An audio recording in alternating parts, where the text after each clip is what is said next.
Hey, what's going on, everyone? This is Mike Colleen at MikeColleen.com. Today we're going to talk about what I'm going to call box reality versus reality. So, a narcissist's worst nightmare is to face themselves. What I mean by that is to actually snap out of their slumber, snap out of their sleepiness, and to literally snap awake and see themselves for who they truly are versus this illusion / box reality that they've made up in their head and have been living by most of their lives. Now, the reason they constantly will do distraction things such as be on their cell phone all the time, be on dating sites, talking to people on the phone, all of this is to constantly block themselves from who they are and the things that they've done to people. Not only the things that they've done to people, but to keep this illusion that, oh, well, it was fun, it was cool, or I'm powerful because I hurt that person, or it's okay, and here's my excuse and reason why. So what happens is, whenever you tend to calm down, your own reality tends to surface, and that's where the problems begin. For most people, the reality is the things that have happened to them and the fears and stuff like that. So narcissists have that also, but they also have this, this task when they try to go to sleep or when they're not surrounded by people or distracting themselves, to see themselves in the things that they've done to people, and it horrifies them, it terrifies them. They look at themselves like, what the fuck am I thinking? And yet they keep doing it, and they'll keep making up reasons and excuses. So this video isn't necessarily about narcissists. It's about I'm trying to explain something, and I thought I could do it. Maybe I can.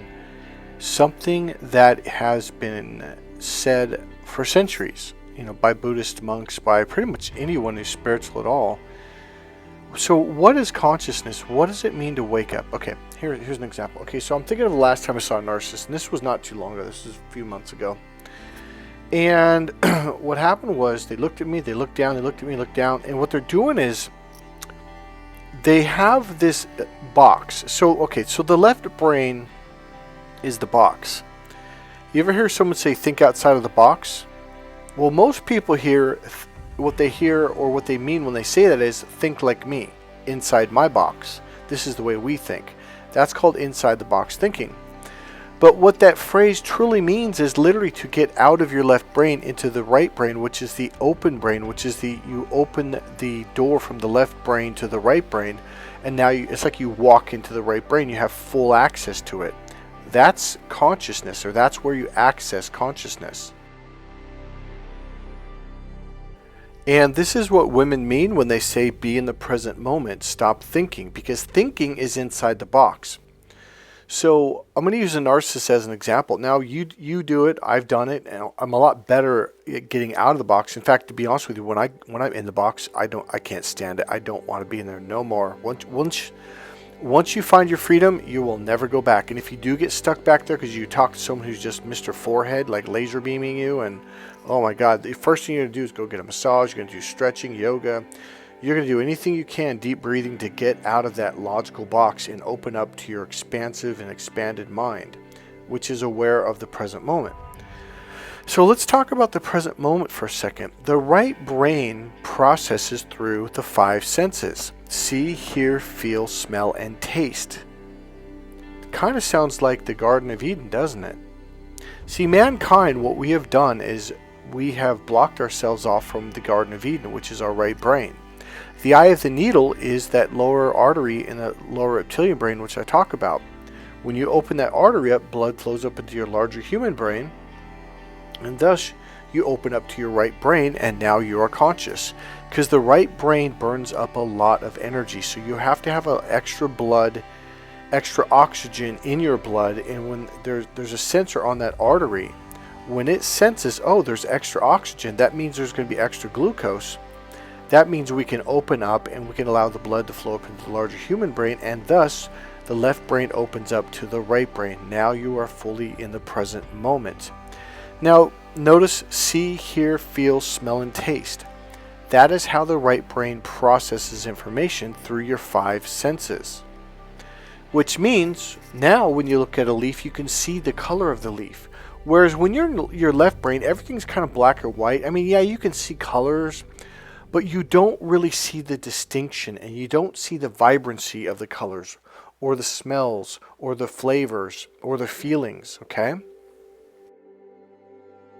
So the further you go into your left brain, the more you disconnect from your 5 senses, which means a song that you normally would really love to listen to, you're kind of bored. It doesn't really, whatever. Or you might eat a certain food that you absolutely, could be a pizza.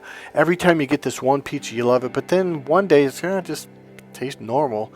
It's because you're in your left brain. If you tune back into your right brain, all of a sudden you can see the glow of the leaves. All of a sudden you'll see, like, I remember the first time I was conscious of it, it's when I was meditating. I went up by Lake Berryessa by the dam, and on the sides of the rocky hill, where the road goes by, so there's like it is kind of a cliff actually, it's rocks and stuff.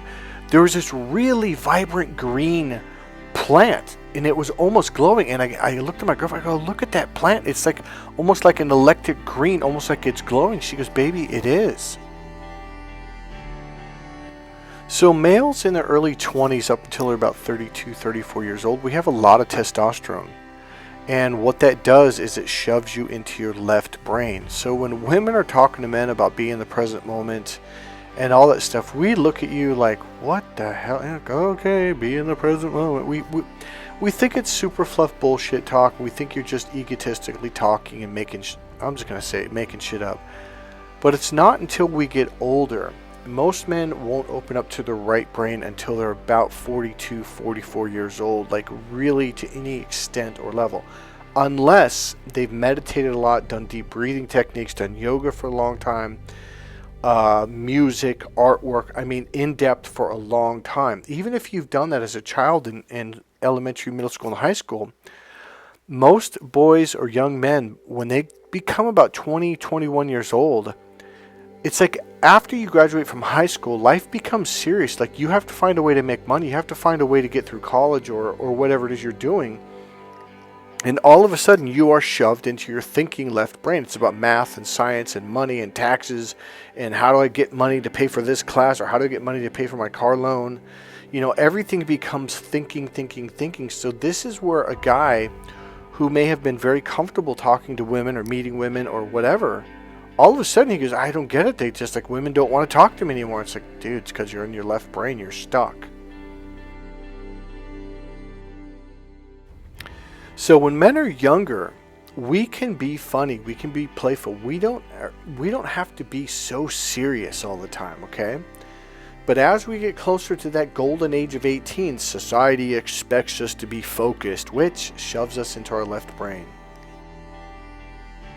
And thus begins the challenge and problems between men and women. So this is what I teach men in my course, Crack the Female Code, how to open back up to your right brain like you used to be. So I'm going to make this very simple because I don't want this to be a long video. Here's what I'm trying to explain. Okay, so I walked into this place and there's a narcissist there. He looked at me. He looked kind of left, down, right, left, right, left, right. And what he's doing is he's looking inside this box that he has built up in his head of who he thinks I am, which is absolutely not who I am at all. It's all of his own negative illusions. And because remember, narcissists have to believe that they're better than you.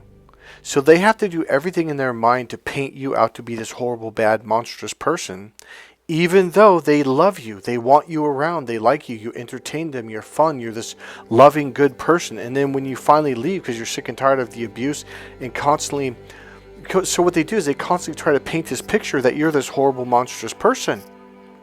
And after a while, you're like, oh God, I'm so done with you. And you leave. And then they're like, what was I thinking? That was the nicest person I ever met. They loved me in a way that no other person did. They supported me. They were there for me. They talked to me. Like, what was I thinking? Well, they just have this egotistical belief that they have to be better than anyone around them, even if they suddenly bump into Elon Musk or some superhero, whatever you want to call them, even though they're not even close to that person. So what do is they have to beat them down and convince them that you're no good, you're this bad person, etc., etc. So basically, you know what, I don't think I'm going to be able to explain this as well as I thought I could, is they have a box, and this box becomes a filter.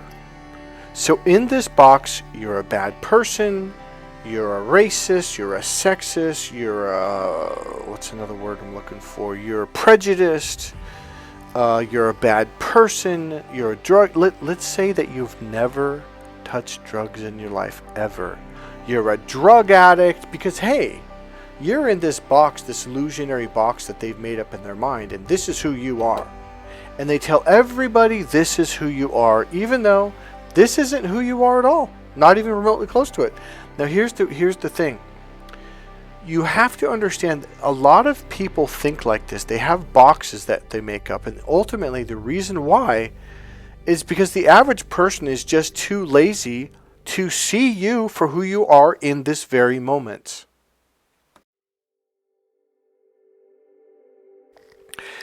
And that, my friends, is the right brain. So let's say, okay, you know how your computer has a history and a cache, and you can clear those? And then when you clear them, all of a sudden you pull up the new pages of this new website? So especially the older computers. Now the newer computers, they tend to access newer information. But one of the things computers do in general is they keep a history, they keep a cache. And keyword, listen to that word, a history. So, okay, so years ago, it definitely was like this. Your computer would go, so let's say you punch in www.mikecolleen.com. So you go to my website and it grabs images of whatever pages that you click on.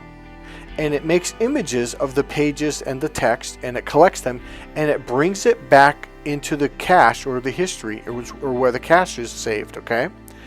So next time you punch up Mike Colleen, the image that comes up is what is saved in your cache. Your computer first goes to your cache first. It doesn't actually go out on the internet. Now this is very important to understand because it's trying to be fast, and that's the thing about computers. You want to make it fast because nobody likes to wait 2 seconds for a computer to pull up a page. Okay, because we're spoiled. We're lazy. We're spoiled. We want everything now, right? So first the computer goes to your cache and it pulls up an image of whatever page. So then let's say from that page you click on another page. Well, it's not going to go out on the internet. The first thing it's going to do is it's going to go into its cache to see if you've already clicked on that page. And if you have, it's going to grab that page, which may be a week old, a month old, or maybe a year old. Well, let me tell you something about my website. I literally put a new theme up about every 6 months. I'm constantly changing the pages on my website, especially the home page, right? The writing, the text, the images, everything.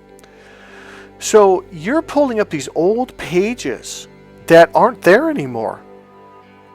So when you clear your history, your cache, all of a sudden your computer looks into the cache and goes, oh, it's not here anymore. There's nothing here.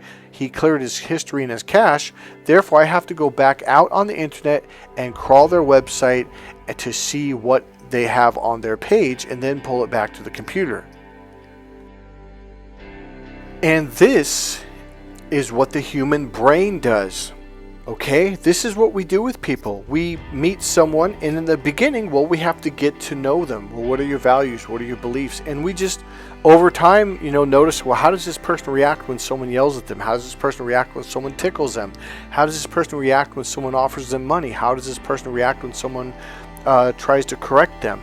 So your brain begins to store all of this history into the cache, and then what happens after about a month or 3 weeks or maybe 2 months, you get to know the person and you have a feeling of familiarity and comfort around them. And this, what happens is you go back to sleep, and then every time you talk to this person, talk about this person, meet this person in person, whatever they say, you don't actually listen to what they're saying. You take that verbiage and it goes back into the cache and it goes, okay, what do they mean when they say this?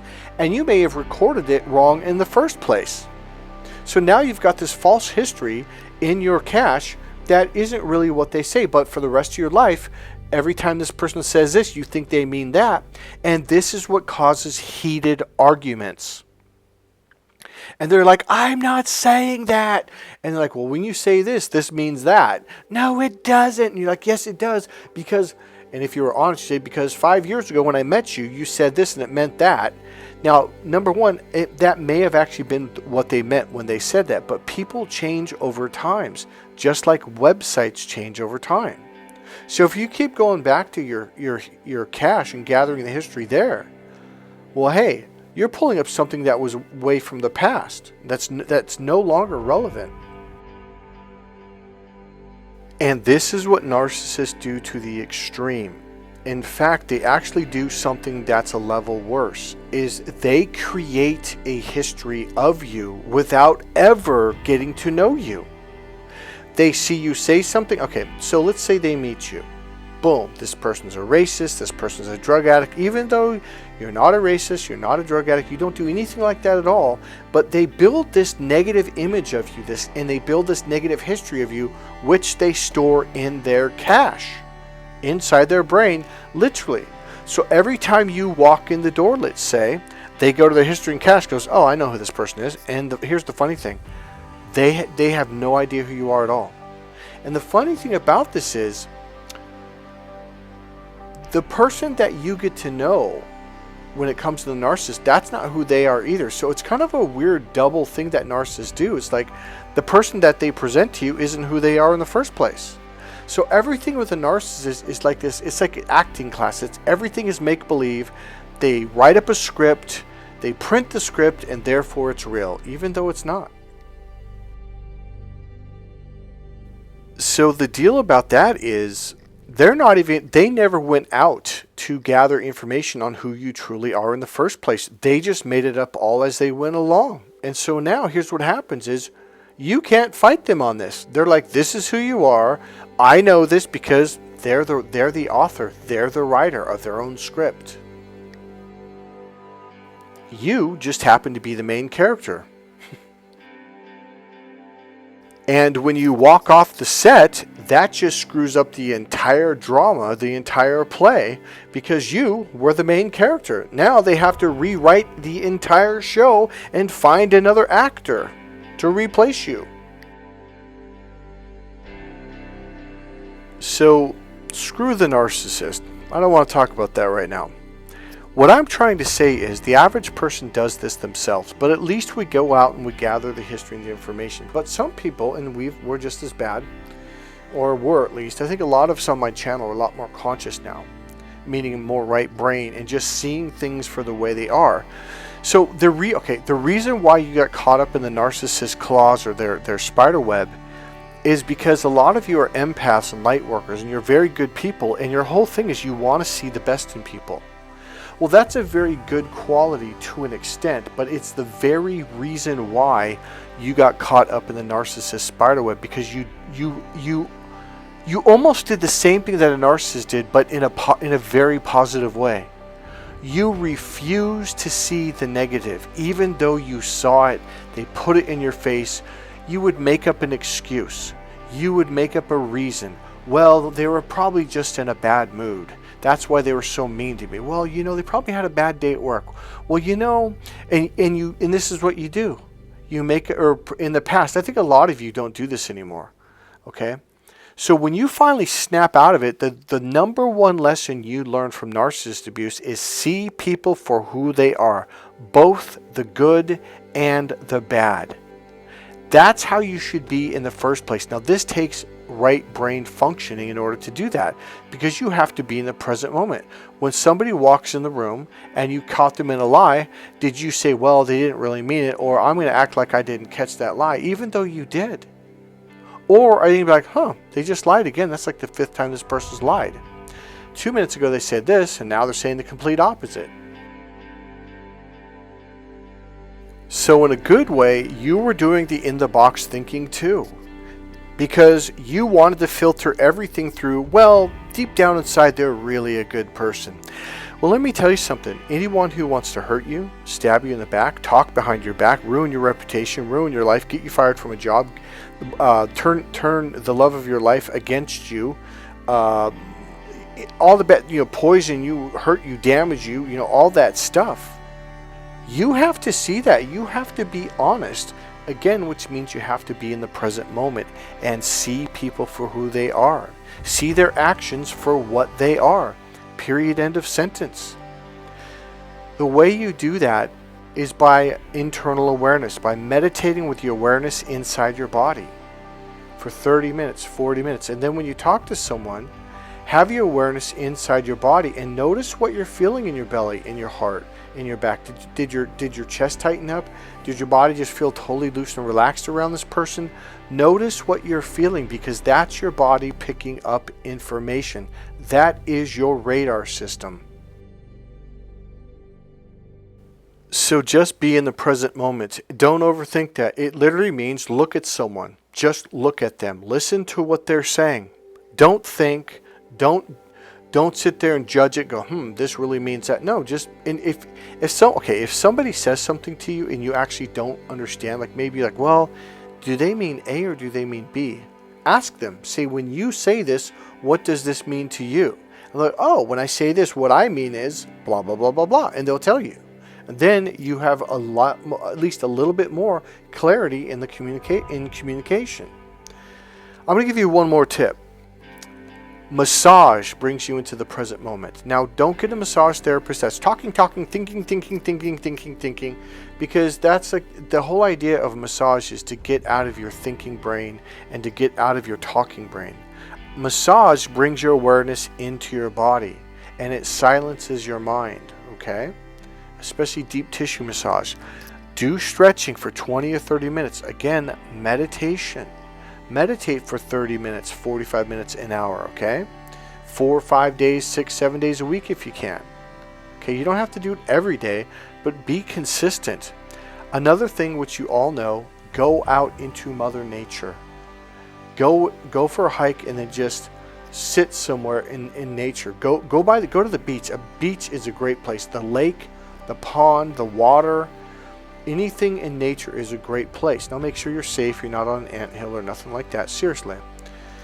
But spend time out there, 30 minutes, 40 minutes, an hour. Now don't always do this hike where you're moving, go. There has to come a point in time where you just lay down on the beach and you just listen to the crashing of the waves. I'm going to leave it at this. I didn't want this to be that long of a video, but I want to say, okay, one of the things I want to say is we all go through this. So there's two things. Number one, the difference between a narcissist and a normally, I don't know how I want to say is organized human being, is we, men and women, can access our right brain. A narcissist won't do it. They've locked off to it. I believe the people that are true narcissists, I forgot the name, They were born without the neurological connections between the left side and the right brain, or they had very limited. Okay, now men in general have less connections than women, but your average male can access the right brain. They have to do choir or art or music. It'll slowly open them up to the right brain. But a narcissist either doesn't have that access, or B, they made a decision a long time ago. Nope, not going there. Screw that. So number two is, so if you go to bed at night, like it used to happen to me, it was like I was afraid of, what happened at school, or, I'm worried about money, or something bad happened, or I did something I'm ashamed of, or whatever. That's actually normal and healthy. The difference is you are going through a process where you are on an unconscious level healing and dealing with those issues, okay? That's part of life. A narcissist, they distract themselves, they do drugs, they say, nope, not me, it's their fault, even though it's not their fault. I mean, their whole thing is they don't want to process, they don't want to deal, because processing is actually a right brain function. The right brain is the emotional processor, and thus we process our emotions in our right brain. So if you go to bed at night and anxiety comes up, or thoughts of things that happened the day or last week, or maybe even from childhood, it just means you're ready to deal with it, and you are. And that is a very healthy, normal human being. So don't think that because you're like, well, man, well, that's happened to me, does that mean I'm a narcissist? No, it doesn't. Okay, so look, narcissists are using their lower reptilian brain a lot, and then they access the logical brain, and that's as far as they go. You have a lower reptilian brain. That's normal. You have a logical left brain. That's normal. In fact, you're supposed to have those two. The difference is you access your right brain at times. A narcissist doesn't, and they do everything in their power to fight that off, or they just won't do it. And I do believe, like I said, some narcissists are born narcissists. They don't have the neurological connections between the left hemisphere and the right side. I'm not going to say they don't have any, but I will say that it's very limited. Those are the people that are born psychos. Then you have the type that are chosen. They choose to be born psychos. They're not born psychos, but somewhere along their line, they're like, nah, screw that. I'm going to be this kind of person, and I'm going to wreak havoc on human beings. And it's like a muscle. If you don't use it over a period of time, it gets weaker and weaker and weaker. The other way you can look at, and I'm talking about the access to the right brain. They just can't do it anymore, or they're not very good at it, and it would take a mountainous effort to begin to develop that connection, okay? Hey, this is Mike Colleen. I want to thank you to subscribers. That's been going up. And I also want to say thank you to those people who've been buying my books and my products on my website. God bless you guys. I'll see you in the next video.